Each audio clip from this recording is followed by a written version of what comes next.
Welcome, Pat. What's my rate, McMasters and Jessica with Agave Homes and Investments. We're a little late. I apologize.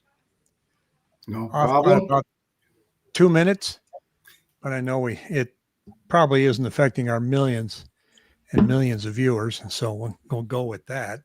It was a little technical problem. It says, wait, you deleted this. And I go, what? It got kind of confusing there. So, but we are here, and I'm going to go over a bunch of numbers today, a lot of math. I want to share. I just got this great comment not more than an hour ago, just so that people know who I am. And here it is. This guy's the biggest grandstander on YouTube, total clown. So just so that you know what you're up against here. So Our viewing public. yes, our viewing public, you try. So you're the head clown, huh? I'm the head clown, and he said I'm from Wisconsin. I don't know where he got that. Maybe he was probably referring to me as being the clown. No, you weren't on that show. It was me and Jackie. But going to go over numbers. And as you know, we've discussed it before. We get these numbers from the monthly real estate price fixing meetings that we hold once a month, every fourth Thursday at the Ahwatukee Cracker Barrel. So we invite the guy from 72 Sold to sit at the end of the table and do this. So you know, if you're questioning the numbers, that's where they come from. We make them up. Yep. So I want to talk about list price versus sales price versus the news, and kind of show you some of the confusion that's out there, and hopefully clear it up so that when you see numbers, you understand what it means. Either that, or I've just made it clear as mud. But here's an article here. Phoenix sellers cut prices, but values hold firm, saying nearly half of active listings in Phoenix have reduced prices, yet median list values stay 20% above the national average. So they're saying that, you know, that it's showing balanced conditions with 2.8 months of supply. I'm not seeing that. I'm seeing us at about 4 months of supply. So right off the bat, there's kind of some fuzzy numbers there in Housing Wire. And we have some price points that have seen pretty good declines, and we'll touch on that as well. We've got this that I want to show you. I want to start with. This is sales price to list price ratio. Basically, it's telling you on average, people are getting 97.09% of their list price. Now, that sounds pretty good. It's not really how the way it's tracked. So I'm going to explain it here as much as I can before I put up the next chart. You have a list price that you start with. So let's say I start at $695. Okay. That's my list price. It's the greatest house in the world. Zillow has it at $650, but they don't know that I have a brand new stainless steel garbage disposal. So I'm marking it at $695. That's where I'm starting. A couple of weeks go by. I hate my realtor. Nobody's coming by to visit me, look at the house. So I go down $5,000. Nobody comes by. I go down. Well, I'm commuting from Ahwatukee to North Phoenix. I'm getting kind of tired of it. I want to sell the house. So I finally relent, and I list the house at $610, which is probably closer to what it was worth anyway. Lo and behold, I get an offer. I accept the contract. The list price ratio is based on that last list price and the contract price. It's not based on the original list price. Did you know that? Did not know that. Interesting. So that would be an interesting statistic, but the MLS doesn't track it that way. They only track it so you could start out high and then whittle it all the way down, and then you're going to get a price that's 97.1% of your final, your last list price. But the headlines keep showing 53% of sellers are lowering their prices. Yeah, there's a reason for that. Some of them just, you know, they're more optimistic. Buyers are pushing you really hard. And so we end up with these numbers. So I thought I'd I was kind of doing a little bit of tracking, and it took me a long time. But I'm looking at average list price per square foot on active listings. It's showing $359 right now. Then I looked at average list price per square foot listings under contract. Okay. It's showing 336. See the difference there? The ones that are listed were $359. The ones that are now under contract, their final list price is $3.36, almost $20 per square foot difference between where they started here and where they landed when they got a contract. 5.5%. Yeah. Now, dig a little bit deeper. Look at the monthly average sales price per square foot. Now, I've kind of, let me see what else I looked at here. I kind of removed some of the holidays because there's some spikes in there. And I came up with some numbers and some scenarios that show that the average, let's take an average house that's 2,100 square feet at $312 per square foot. That's a price of $655,000. Okay. At $283 a square foot, that's $594,000. That's a $60,000 difference between the active list prices and the actual sales price. Now, that one chart that I showed you is probably just a little bit confusing because it's showing you what the average sales price is per square foot. The other one here was showing you the square foot price at the contract price. So you don't know what the actual sales price was until you look at this one. So that's where I got that number. So there's like about a $60,000 difference between what people are asking in that price range and what they're getting. But they're kind of starting out, pretty hot. So when you're out there looking and you see the listings new, here's annual appreciation. Understand that the actual sales prices, and this is total across our market, are still up 1.8%. Now, if you get to the 500,000 and below, and this is just this year, we are down versus last year. We are down 15% versus the high in 2022. And so you can see here on this chart what's happening by price range this year, annual price change. Anything between 6 and 700,000 down to under 3 is in negative territory. Anything above 700,000 is either flat or positive. But this is a small sample size. What are those numbers? What they're small. What's the max change in annual average price per square foot? What's the lowest? See the one on the bottom chart there. The lowest one is minus 1.4% between 3 and 350. Okay.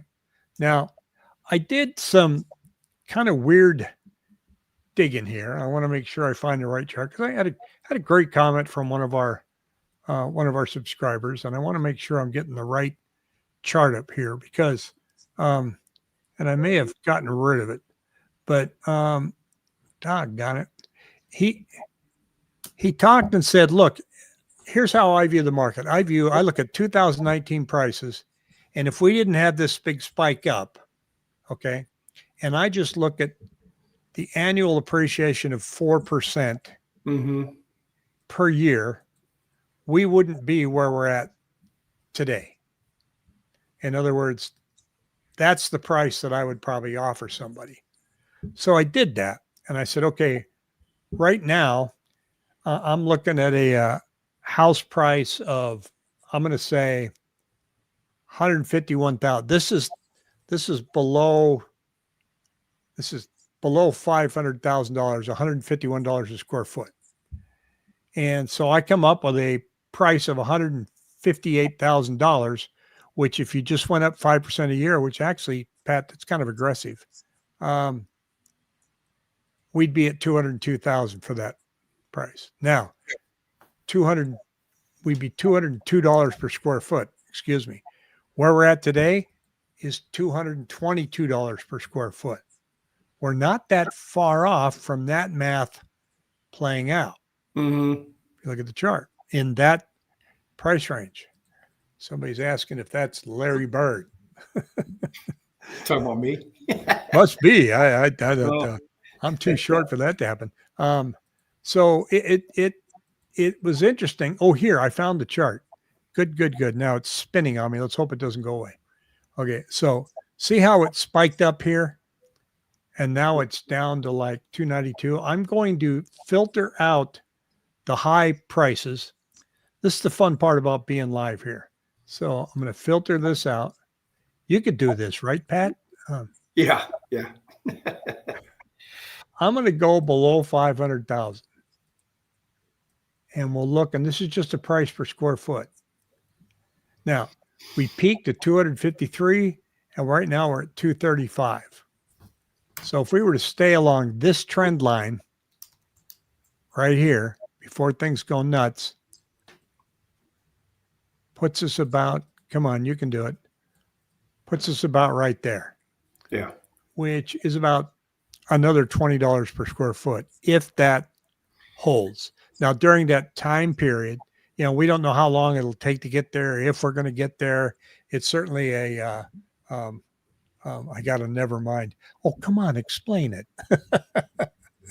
So it, and then of course you're going to have wage growth and stuff on top of that, but it's, there's a lot to look at. So when you hear that 50% of our houses are lowering their prices, it doesn't mean that the sales price is declining. It means the asking price is coming down more in line. Now, because inventory is tanking right now, I'll show you how bad it's tanking in a minute. Our arrows have turned green here. Less inventory, sales, the gap between the two has widened, with the advantage being for buyers versus sellers, or sellers versus buyers. Everything turned green versus last week.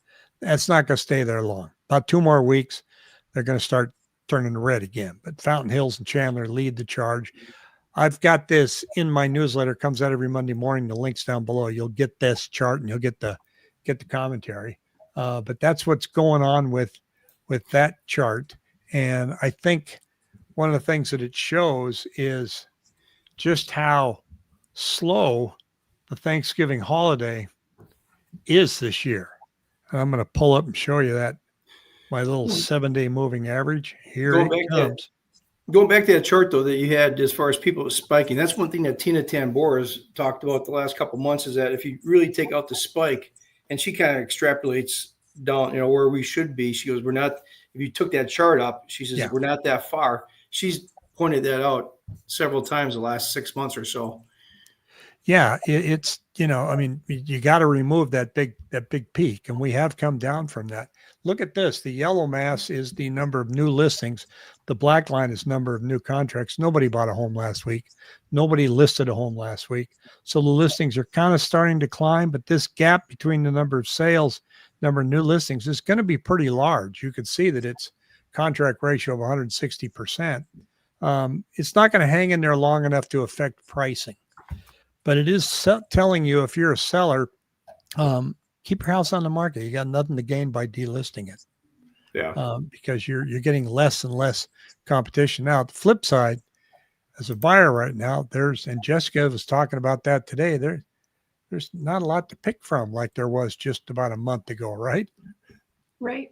There's a lot of inventory that's stagnant, typically poor property presentation, or they price too high, and they're just sellers that aren't prepared for, or buyers that are afraid to still make offers. That's still seeing a lot of that, where you price it, you overprice it, and you scare your buyer away because they're afraid to make an offer knowing that it's only been on the market for 30 days or 45 days.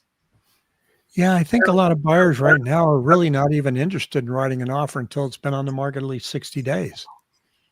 Well, and it makes sense, with the 2022, buyers are afraid that buyers lead the market now. And when a property pops up and you get 10 showings, the seller's like, yay, I'm going to sell my house. And then all the buyers go, wait, it's not in that great a shape. It doesn't have a new roof, and it's priced, the same price it was in 2022. And we haven't had any appreciation. They didn't do any upgrades. And that's not everybody. I mean, there's plenty of homes that have hit the market aggressively that are in picture perfect condition, but buyers are still like, yeah, I just want to see what happens. It's just simply the morale of buyers right now. Yeah, let's just see what happens. Yeah, there's a lot of wait and see going on out there. That's for sure. Yeah. Is it, Rick, you had mentioned it's kind of like the year of the buyer's revenge. It is. Yeah. We went from the years of the buyer beatdown in 2021 to the year of the buyer's revenge. Like, okay, hold my beer. Well, that's the thing. You said, it really is. It's amazing if you step back a couple of feet and look at the whole picture, how, the cycles that we've actually been in the last 4 or 5 years. And it has been, and nobody rings a bell when we turn the market, as we always talk about. But I kind of went through some MLS listings. I am amazed at if you look at the history of something that was listed, somebody that bought a house for $385 or say $390 4 years ago, now they're asking $590. It's and then there you can see, like you said last week, people are really looking at the history now, aren't they? Yeah, you get a buyer that calls you, they know the entire history of that house. They know when they bought it, how much they paid for it, when they lowered the price. Somebody told me the other day that they had that this friend of theirs their house wasn't selling, and they got really mad at their realtor. I said, well, that's typical. She goes, no, well, he was supposed to take the house off the market so that it would reset. I said, well, that doesn't work. She goes, well, he didn't take it off the market. So she got really mad. Somehow, if you reset it for 45 days, yes, it will show up as a new listing, but it's still going to have the history. Yeah, where you change, it'll show you the price changes. Yeah, it's kind of funny though. You go through the history and you can kind of see, how people reduce. Some people start at 790 and they'll go down to 785, 775. But then you always have those ones that go from 790 down to 700. They're like, okay, it's just amazing how you can see the psychology from these different homes and the different history. And then of course, there's some people in some price ranges that have lowered exponentially and still didn't get a buyer. So it can be frustrating. What really caught my attention recently is the retirement communities, Sun Lake, Sun City West, Sun City Grand, and Sun City are now considered strongly in the buyer's market category. They broke it out here on the Cromford report. Sun City 71, Sun Lake 68, Sun City West 75. Anything below 80 is considered a buyer's market. But I think, who was it you quoted the other day? It said it's not a seller's market, it's not a buyer's market, it's a nothing market. It's a nothing market. Yeah, it was that guy that does a YouTube show, and he made a lot of sense. He's like, the buyers, the sellers, it's really, and that's kind of what I've been probably saying on the show a couple of times. It's just there. I mean, you have the buyers, you get sellers, but it just feels like this market is just in a quiet period of recalibrating itself. Yeah, and I think it was Redfin that came out today that's basically saying we're stuck and we're going to be stuck. And I think your chart shows that we're stuck and we're going to be stuck. I saw the report. Yeah, there was a survey done at saying it was basically saying, we might see 1%, 1.5% appreciation, but the price appreciation has stalled, and wages are hopefully catching up. Rates are down. So, I mean, you look at it, it's just kind of quietly recalibrating everything. Not dramatically. I think we're so used to the dramatic moves in the market the last 3, 4, 5 years, even really going back to the crash. But like you and I had talked about, and there was a show, I can't remember, the YouTube show that they were talking about, that something on the crash. It doesn't happen. All these predictions, this 50% crash next year, nothing happens in a 3 or 4 month period. The crash happened over about a 2 or 3 year period. Yeah, you're not going to get a 50% crash next year. I'm sorry about that. Yeah. I mean, we'd certainly have to be feeling it right now. You'd have to go down 3.5% a month. And it'd have to be major. Yeah. And now, is there going to be a black swan event that comes in that throws everything out of whack? You never know. But I mean, statistically, looking at the numbers, looking at the data from our realtor price fixing meeting at the Awatuki,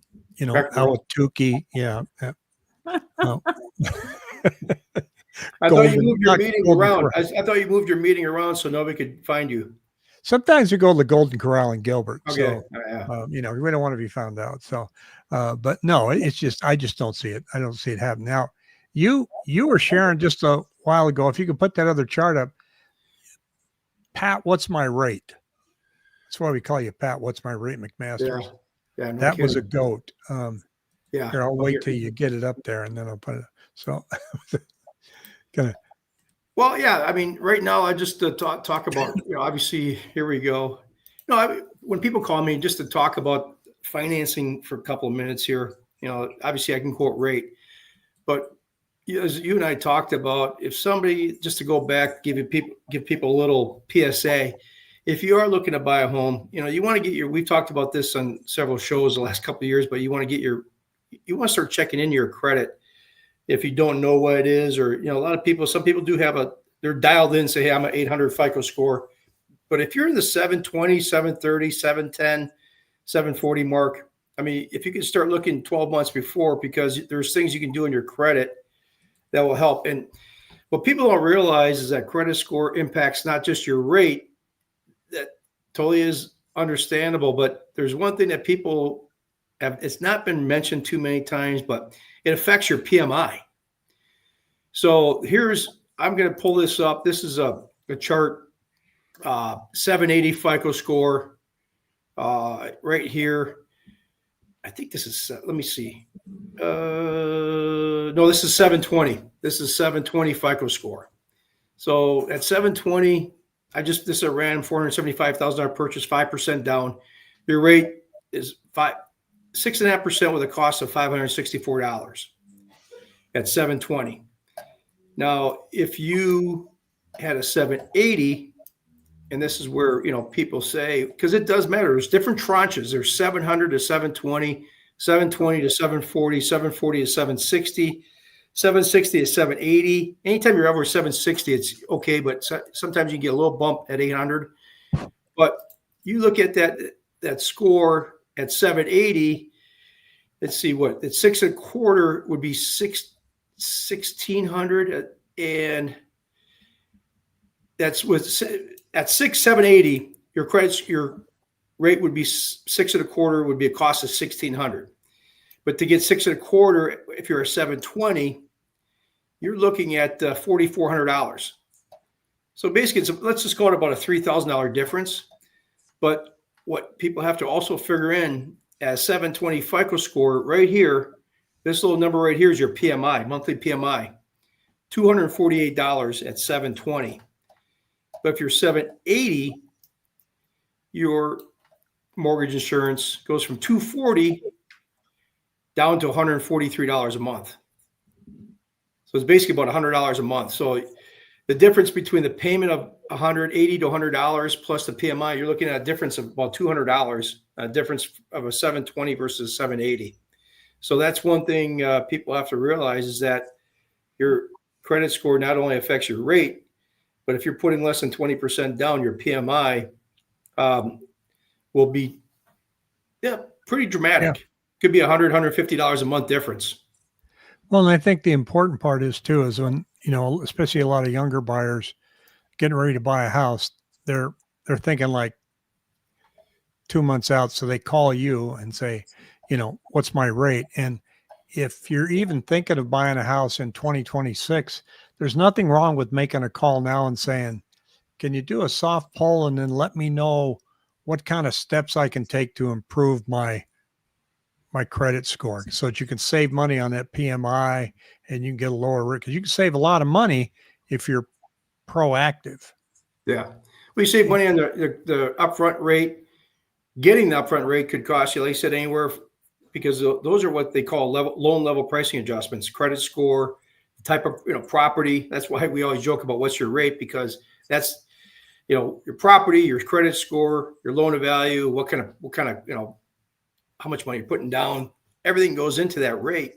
And it can vary by obviously a quarter point to 3/8 of a point. But a lot of people forget, like you said, I want to just bring that up today because a lot of people just focus on rate, but it's also the PMI, at 5%. If you got great credit, just a side note, PMI is not a bad monster that people, I don't like mortgage insurance, but it's basically just a good way to leverage yourself. If you've got great credit, 760, 780, 800, it's a cheap way to get into a house because your PMI is actually very reasonable. Well, Rich is asking here, he goes, so with 830 to 850, is that a big difference?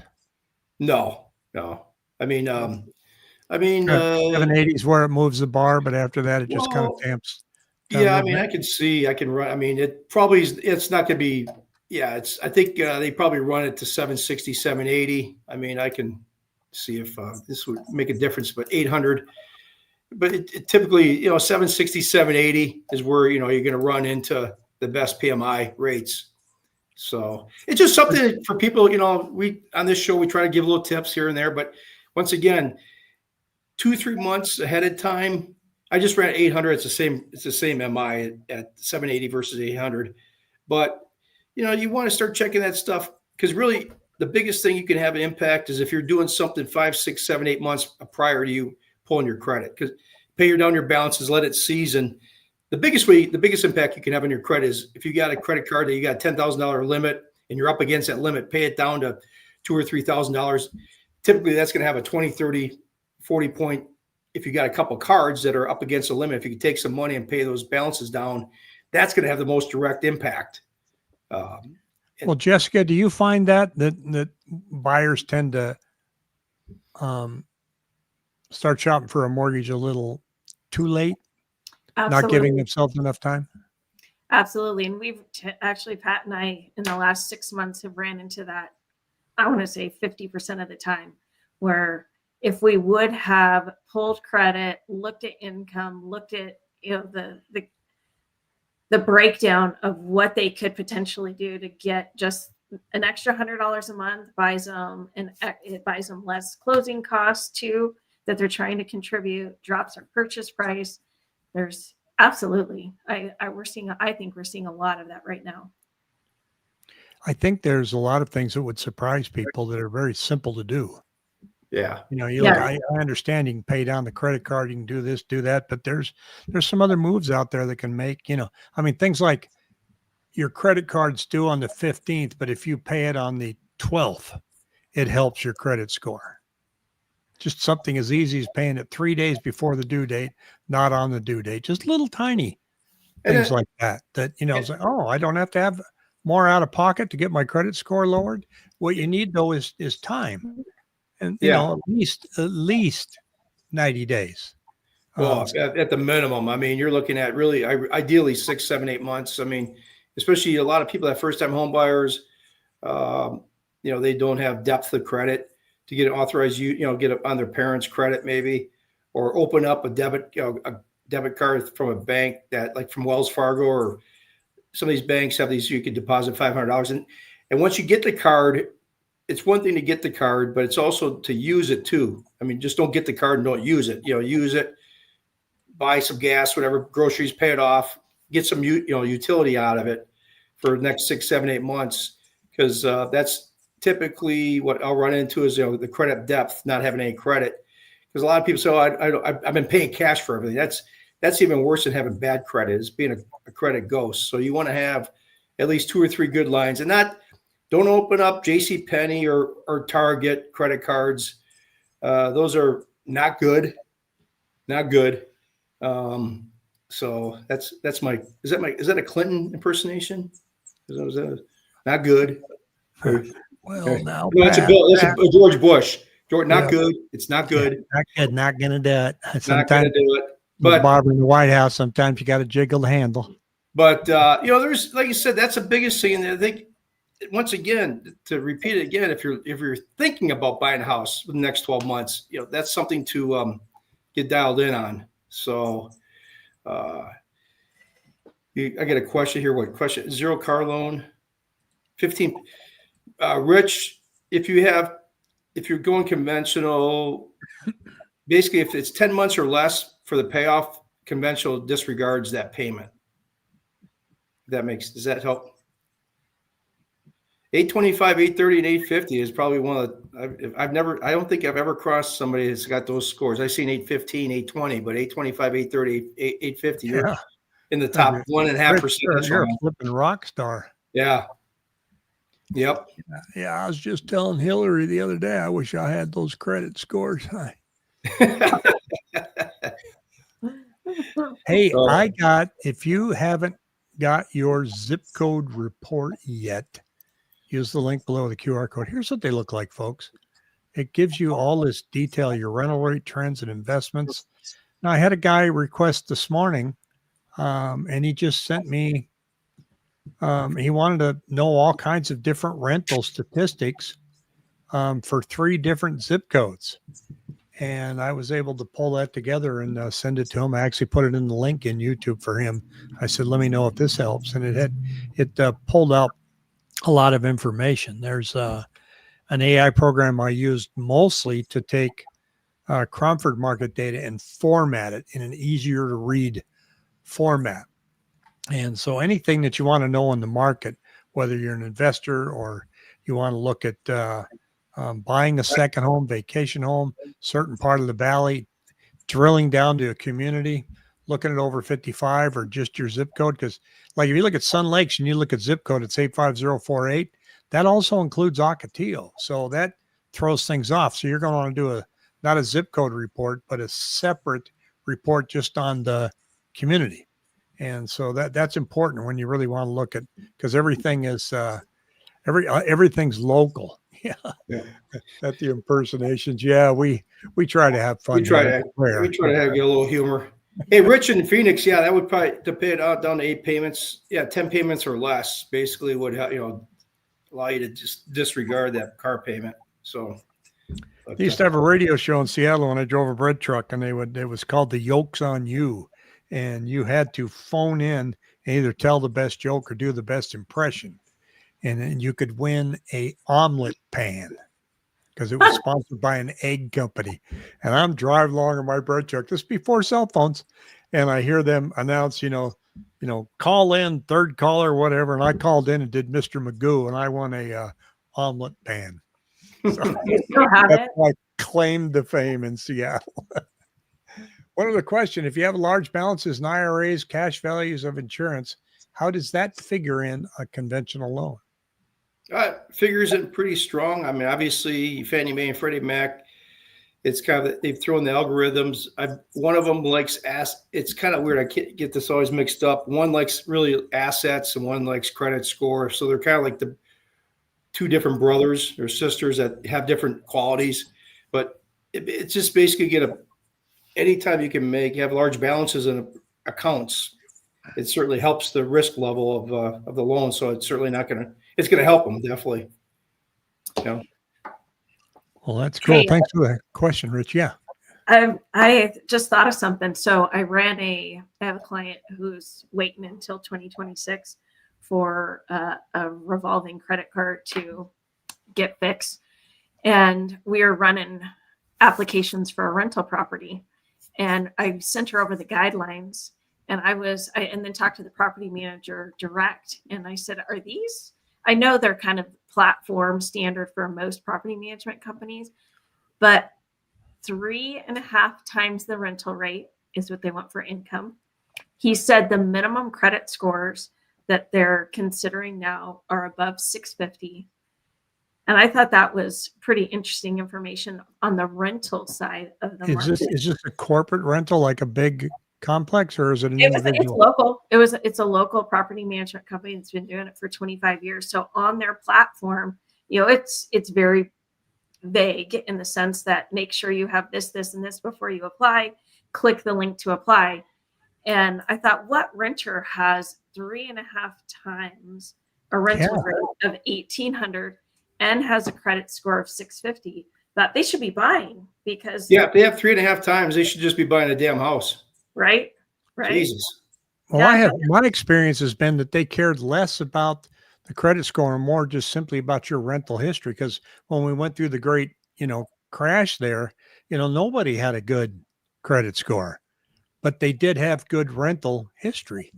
They Yeah. were renting for 2 years and, didn't miss a payment. And so they, if you're going to get a tenant in your rental, you're going to have to ignore the FICO score. Mhm.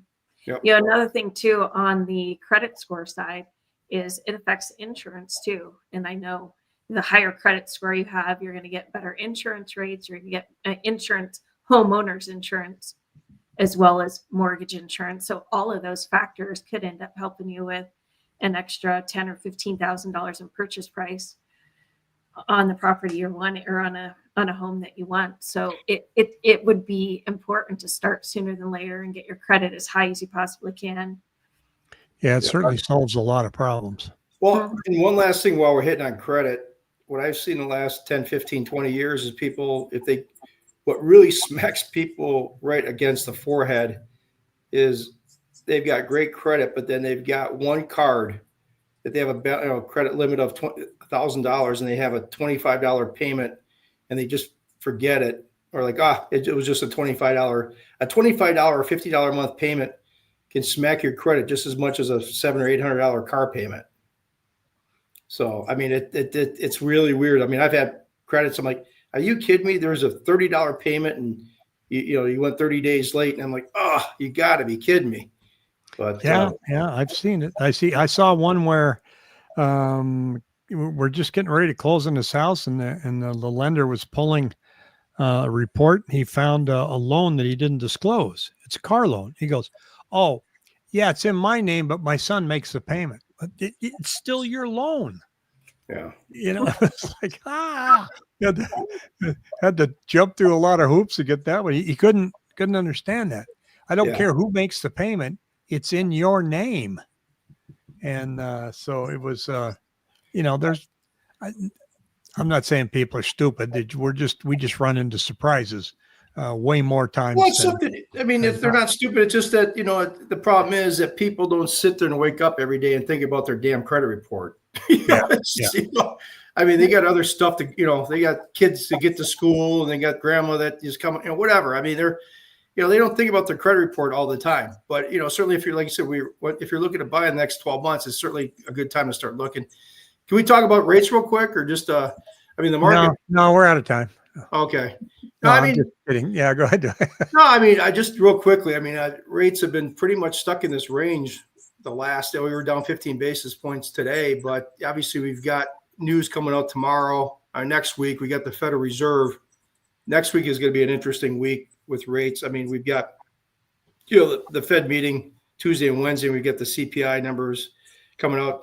Well, actually, they are coming out tomorrow. The core PCE numbers are coming out tomorrow, and then we get the Fed. So we've been stuck in this range. The rates have been stuck in this quarter point range for like the last 3 months. So, I mean, there hasn't been a lot of it's just been stuck. They've been stuck in this range. I mean, it's been very mixed. I mean, we're seeing, they've been in such a tight range that I'm sure we're going to break out. It seems like the breakout would be toward the downside because I think there's more news that rates are going to fall with the jobs have been this job market's been all over the board with the government not reporting. And then they're coming out. And obviously they had this one, they're doing the job report that showed, the small companies have cut off a lot of jobs. So it's going to be quite interesting. I think we'll see some movement here the next week or two. Yeah, it's going to be a real bowl of soup, I guess, because the government shutdown affected unemployment, jobs, and so now they're going to wait and go, okay, well, what's next month look like? Is that going to get better? So there's just a lot of spikes up and down, but I still don't see any major moves coming into Q1 that is going to say, okay, real estate's coming roaring back. I think it was National Association of Realtors is projecting a 14% increase in real estate transactions next year, which sounds like pretty decent number, but for us, that's 350 homes a week. Yeah. Not that major. Big, large percentage of a small number is still a small number, right? So that's I think what we're what we're going to be looking at is that Q1, I think, is going to be more of a period of waiting and seeing, and our spring market could see some movement. Especially if there's some improvement on rates. If we do end up with people having larger tax refunds, income tax refunds, you never know. It's going to be an interesting time. And Probably more the same though.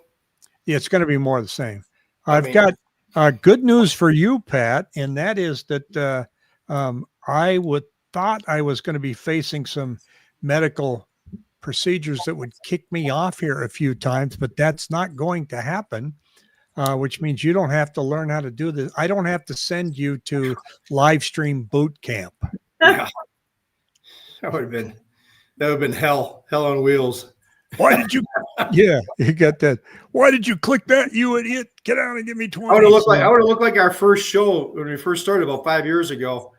The volume on? I think I said that to Jessica. What's going on? Yeah. Hello.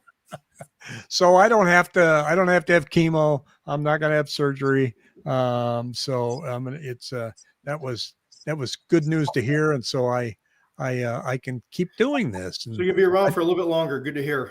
Yes. Yeah. There's no expiration date stamped on my damn forehead. So life is good. And so anyway, thank you both for jumping on here, and we will see you. We might be on next week. We'll see what goes on, see if there's anything going. Thanks, Rich. And see what's going on with rates, and just to give us something to do, right? Yep, exactly. All right. Take care, you two. See ya. See you, everyone. Bye, guys.